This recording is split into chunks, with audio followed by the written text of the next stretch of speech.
Hi everybody and welcome to Mike's Hidden History. In my last TikTok video I told you about the life of Michael Dwyer while he lived here in Ireland in the 1790s. He was born 1772 and he left for Australia in 1805 on the Telechery, leaving Cork on the 31st of August and arriving in Port Johnson in New South Wales in 1806 on the 14th of February.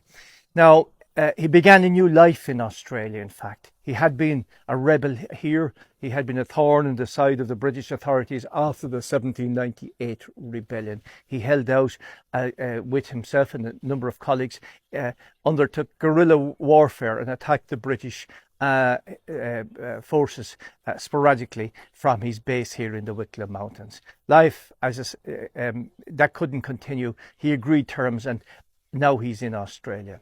And life looks good for him and his colleagues because he's offered, and his colleagues were offered and took free 100 acres of land and settled down there in 1806 and thinking that we're going to have a life now of peace and harmony. That wasn't to be the case because 1 year later in 1807, William Bligh was made governor. Now he was the man famous for mutiny on the Bounty. He was a very cruel individual, a very sadistic individual. He didn't like Dwyer and his colleagues.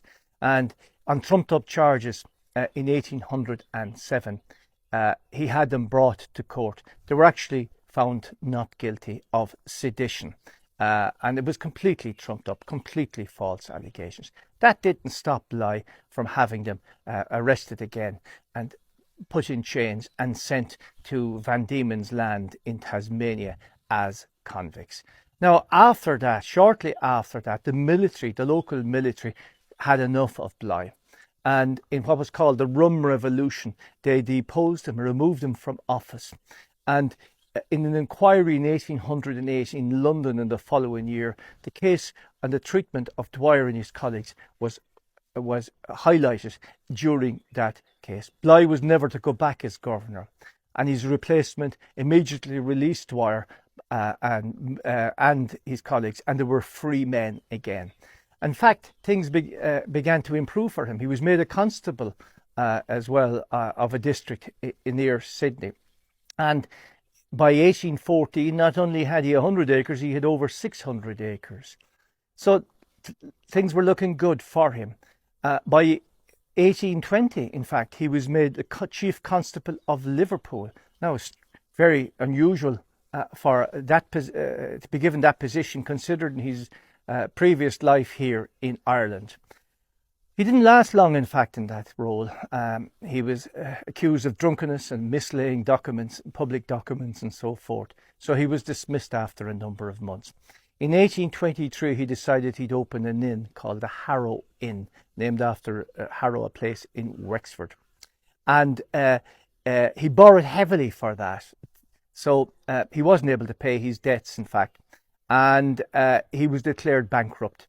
And by 1825 we find him spending a number of weeks in Sydney in jail for not paying his debts.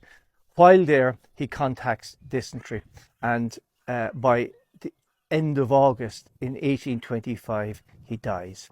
Now, he was buried in Liverpool, but in 1878 one of his nephews has him disinterred and brought into Sydney to Devonshire Cemetery, and right in the centre of Sydney, and he's reinterred there with his wife. Now the story continues. In fact, that's not the last time, because in 1898, on the centenary of the 1798 rebellion in Ireland, of which he participated and was a hero, he is now exhumed again and brought to Waverley Cemetery in a massive funeral of 200,000 people attend on that day, one of the biggest events ever in Sydney. And he's placed with his wife in the tomb in Waverley Cemetery. And this is a picture of the tomb today. In 1900, the monument over his tomb was erected in memory of the famous Michael Dwyer.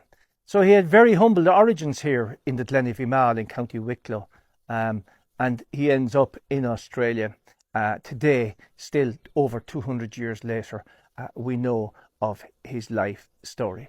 He was one of the heroes of my childhood here when I was growing up, and the stories I was growing up. And one to end, just I will say one verse of the poem of the Ballad of Michael Dwyer, the very first verse of that poem about his life here in Ireland. At length, brave Michael Dwyer, you and your trusted men are hunted o'er the mountain and down into the glen. Sleep not, but watch and listen. Keep ready blade and ball, for the soldiers know you're hiding tonight in wild Amal.